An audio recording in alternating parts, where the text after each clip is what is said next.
ବାଲେଶ୍ୱର ସହରର ପ୍ରସିଦ୍ଧ ମିର୍ଜାପୋଖରୀଠାରେ 107ତମ ଚନ୍ଦନ ଯାତ୍ରା ଚଳିତ ବର୍ଷ ଜାକଜମକରେ ପାଳନ ପାଇଁ ପ୍ରସ୍ତୁତି ଚୂଡ଼ାନ୍ତ ପର୍ଯ୍ୟାୟରେ ପହଞ୍ଚିଛି।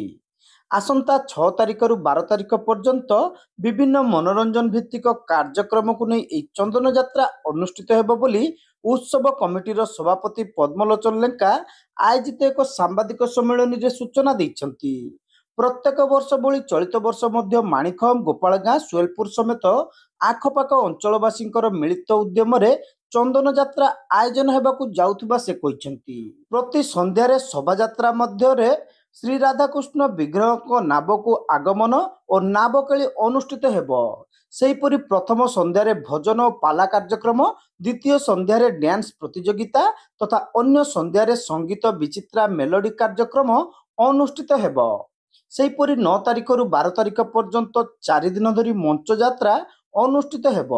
ଚନ୍ଦନ ଯାତ୍ରା ମେଳାରେ ଜିଲ୍ଲା ଓ ଜିଲ୍ଲା ବାହାରୁ ବହୁ ଦୋକାନୀ ଆସିବାକୁ ଜାଗା ଚିହ୍ନଟ କରିଥିବା ବେଳେ ପିଲାଙ୍କ ପାଇଁ ରାମଦୋଳି ବିଶେଷ ଆକର୍ଷଣ ହେବ ବୋଲି କମିଟି ପକ୍ଷରୁ କୁହାଯାଇଛି। ତେବେ ଶାନ୍ତି ଶୃଙ୍ଖଳାର ସହ ଏବର୍ଷ ଚନ୍ଦନ ଯାତ୍ରାକୁ ଅଧିକ ଆକର୍ଷଣୀୟ କରିବା ପାଇଁ କମିଟି ପକ୍ଷରୁ ସମସ୍ତଙ୍କର ସହଯୋଗ କାମନା କରାଯାଇଛି। ଚନ୍ଦନ ଯାତ୍ରା ରାତିରେ ଶ୍ରୀ ରାଧାକୃଷ୍ଣଙ୍କର ନାବକେଳି ଅନୁଷ୍ଠିତ ହେବା ପରମ୍ପରା ଥିବାରୁ ଉତ୍ସବର ସୁଚାରୁ ରୂପେ ପରିଚାଳନା ପାଇଁ ପ୍ରଶାସନର ଆବଶ୍ୟକ ଅନୁମତି ପ୍ରଦାନ ପୂର୍ବକ ସହଯୋଗ ଦେବାକୁ କମିଟିର କର୍ମକର୍ତ୍ତାମାନେ ନିବେଦନ କରିଛନ୍ତି। କମିଟିର ସମ୍ପାଦକ ଅରୁଣ କୁମାର ସ୍ୱାଇଁ ଏଥିରେ ଉପସ୍ଥିତ ରହି ଉତ୍ସବର ରୂପରେଖ ଓ ପ୍ରସ୍ତୁତି ସମ୍ପର୍କରେ ସୂଚନା ଦେଇଥିଲେ। ବିଶେଷ କରି ଏହି ଉତ୍ସବ ପାଳନରେ ଅତ୍ୟଧିକ ଜନଗହଳି ହେବା ସମୟରେ ଶାନ୍ତି ଶୃଙ୍ଖଳା ରକ୍ଷା କରିବା ପାଇଁ କମିଟିର କର୍ମକର୍ତ୍ତାମାନେ ପ୍ରଶାସନ ସହିତ ଜନସାଧାରଣଙ୍କର ସହଯୋଗ କାମନା କରିଥିଲେ। ଅନ୍ୟମାନଙ୍କ ମଧ୍ୟରେ ସରୋଜ କୁମାର ଲେଙ୍କା, ଅନୁପ କୁମାର ସ୍ୱାଇଁ, ସର୍ବେଶ୍ୱର ବୁଗୁଡାଇ, ମନୋଜ କୁମାର ଦାସ, ଧୀରଜ ମହାନ୍ତି, ଭାରତ ଭୂଷଣ ଦାସ, ଚିତ୍ରରଞ୍ଜନ ମହାନ୍ତି, ବୀରେନ୍ଦ୍ର କର, ସପନ କୁମାର, ସୌର୍ଯ୍ୟ ସୁନ୍ଦର ସେନ, ଅଶୋକ କୁମାର ତ୍ରିପାଠୀ, ଶ୍ରୀକାନ୍ତ ବୁଗୁଡାଇ ପ୍ରମୁଖଙ୍କ ସମେତ କମିଟିର ବହୁ ସଦସ୍ୟ ଉପସ୍ଥିତ ଥିଲେ। प्रथमे आपण मान जरिया बालेश्वर अगणित चंदन प्रेमी भाई भौणी मान प्रथमे मिर्जापोखरी चंदन कमिटी 107 वर्ष पालन कर स्वागत जनाऊँगी एवं आशा भरसा रखुची प्रति वर्ष भली से आसतु ए वर्ष चंदन उपभोग करूँ। ए वर्षर कार्यक्रम हूँ 6 तारिख रु मे 6 रु आरंभ 12 तारिख सर 6 तारिख आम रखीचु आमर मेलोडी एवं भजन पालागाण 7 तारिख रखीचु मेलोडी पालागाण 8 तारिख केवल मेलोडी 9 तारिख मेलोडी यात्रा 10 तारिख मेलोडी यात्रा 11 तारिख मेलोडी यात्रा 12 तारिख जो शेष अच्छी से दिन मेलोडी यात्रा। यही परिप्रेक्षी में आपण मान जरिया टे जनवाई चाहे आम बालेश्वरवासी को जदि भगवान को दयारु मदन मोहन को दयारु साई बाबा को दयारु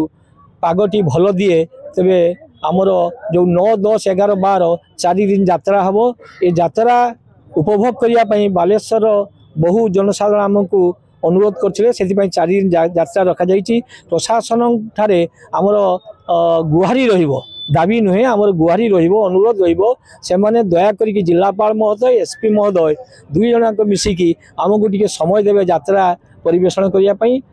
कारण ये बहुत भिड़ हुए आपण मैंने जानते सारा बालेश्वरवासी जानते जिलापाल तो नूतन जिलापाल चंदन देखी ना ए वर्ष आसिक देखिए आम अनुरोध करूँ जीवु निमंत्रण करूँ सबू कार्यक्रम सुएलपुर गोपालगाँ माणिकखम अधिवासी माने चंदन प्रेमी भाई भौणी माने युवक माने युवती माने महिला माने एवं छोट छोट पिला माने समस्ते या उपभोग करती ये किसी नहीं केवल दुकान बजार भर्ती हो जाए से दुकान बजार प्रति दुकान में सबू लोक मैंने भिड़ करती खाती जिनस सब प्रकार जिनस मिले केवल माँ बाप छाड़ी आउ समस्त प्रकार जिनस ये चंदन यात्रा मिले तेणु लोक मान भरोसा थाए चंदन यात्रा केवे हम मिर्जापोखरी चंदन यात्रा जाकि सब प्रकार जिनस किणु आम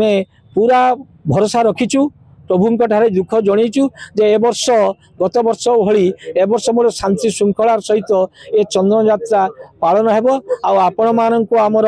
अनुरोध आपण माने सबुदिन आसिबे एवं यही चंदन मिर्जापुर चंदन को प्रसार करने सारा बालेश्वर सहर तथा ओडिशार कोण अनुकोणर सबू चंदन प्रेमी भाई माने देखिपारे आपण मान जरिया करने प्रसार करने